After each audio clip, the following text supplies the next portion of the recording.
America is worrying about its strong currency. For the most part, Canada's weak currency has been hailed as a good news story, a benefit to the long-suffering manufacturing sector.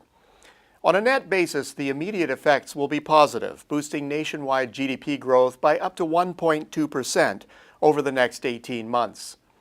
But the news isn't all good.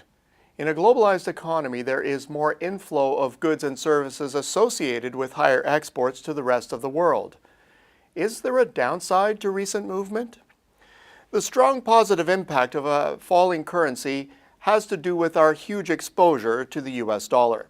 Almost 3/4 of Canada's trade is with the US, a strongly dominant position that is more or less permanent. On top of that, much of the global commodities trade is denominated in US dollars, and as such, the greenback determines an even larger part of Canada's global trade activity. A third key factor is that trade across the globe in less developed markets is often cleared in US dollars as a means of avoiding currency risks in countries where no hedging facilities are available. Given this further dominance of the US dollar in our trade activities, is that the end of the story? Not quite. Increasingly larger emerging markets are moving toward local currency transactions. As global financial markets expand, derivatives are increasing the scope of currency hedging and other means of mitigating currency risk. At the same time, Canada's international trade is diversifying away from our traditional markets. Exports to emerging markets have almost tripled as a share of GDP since 2000, a trend that is expected to continue into the long-term future. At the same time, as the world continues to globalize, spreading technology further afield and intensifying competitive pressures, import options are also expanding at a very rapid pace. Now, not only that, but Canada is increasingly investing in emerging markets as the scope of domestic operations expands globally. A depreciating currency makes foreign investments that much more expensive. But given the increasing dispersion of trade and foreign investment, it follows that more and more Canada is exposed to a variety of global currencies. How then are we doing against a broader basket of currencies? Here the news brightens. While we have depreciated against the greenback by 12% in the past 8 months, the trade-weighted index of non-US currencies is actually remarkably flat.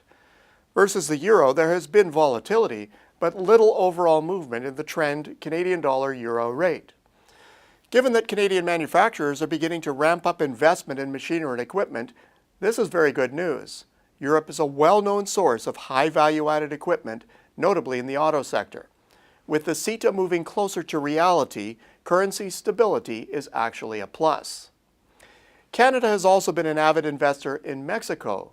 Happily, the Canadian dollar-peso rate has not moved significantly from its trend rate, so peso deals will not be as affected as they might otherwise be. The same is not true for all countries, but in general, there are a good number of locations where, in terms of the goods and services that we import and the foreign investments we are making, the currency movements are much more stable than is currently the case with the US dollar. This situation suggests that there may well be a shift in the sourcing of inputs to the Canadian production process. Sales to the US will benefit from the lower loonie, but inputs carefully selected from other locations could boost margins even further. True, many supply chains are well established, so the flexibility may not be there. But as global growth ramps up, there are sure to be new sources of product popping up in a broad array of locales that provide alternatives to Canadian buyers. The bottom line? A weaker Canadian dollar poses a threat to imported inputs to Canada's production machine and to future Canadian investments abroad. But the soaring US dollar isn't the only currency in play. Movements in other currencies are less dramatic.